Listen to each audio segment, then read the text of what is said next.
జనం పాపం. అయితే ఈ అప్పర్ మానేరు కూడా ఇప్పుడు మొత్తం ఎండిపోయి ఆ సిరిసిల్ల నేరెళ్ళ తాలూకాలు ఎండిపోయి వాళ్ళు నాశనం అయిపోతుంది. మంచిలో కూడా చెప్పారు. అన్ఫార్చునేట్లీ ఏంటంటే వీటికి ఆల్టర్నేటివ్ స్కీమ్స్ ఆలోచిస్తలేదు. నిజాం సాగర్ పోతే దానికి ఆల్టర్నేటివ్, అప్పర్ మానేరు పోతే దీనికి ఆల్టర్నేటివ్. అయితే మన చీఫ్ ఇంజనీర్ విద్యాసాగర్ రావు గారి నేతృత్వంలో ఒక 14 మంది ఇంజనీర్లు 1 మంత్ తిరిగింది మొత్తం తెలంగాణ. అంటే ఎక్కడ వాటర్ ఎట్లా మనం టైప్ చేస్తే వస్తుంది, వాళ్ళు సిటీ కూడా తయారు చేసి ఆల్రెడీ దాని కొద్ది రోజులు బయట పెట్టింది. ఇది మానేరు ఇంకెక్కువ చేస్తుంది. మినిమం ఇంకో 30 అయితే గ్యారంటీ అందుబాటులో ఉంటుంది. అంటే Singur project is equal to మనకు దగ్గర 50 నుంచి 60 టీఎంసీల నికర జనం పాపం.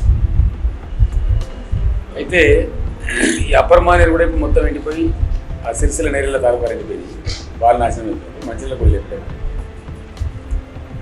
అన్ఫార్చునేట్లీ ఏంటంటే వీటికి ఆల్టర్నేటివ్ స్కీమ్స్ ఆలోచిస్తలేదు. నిజాం సాగర్ పోతే దానికి ఆల్టర్నేటివ్, అప్పర్ మానేరు పోతే దీనికి ఆల్టర్నేటివ్. అయితే మన చీఫ్ ఇంజనీర్ విద్యాసాగర్ రావు గారి నేతృత్వంలో ఒక 14 మంది ఇంజనీర్లు 1 మంత్ తిరిగింది మొత్తం తెలంగాణ.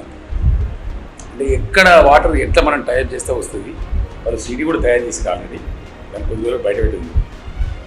ఇది మానేరు ఇంకెక్కువ చేస్తుంది.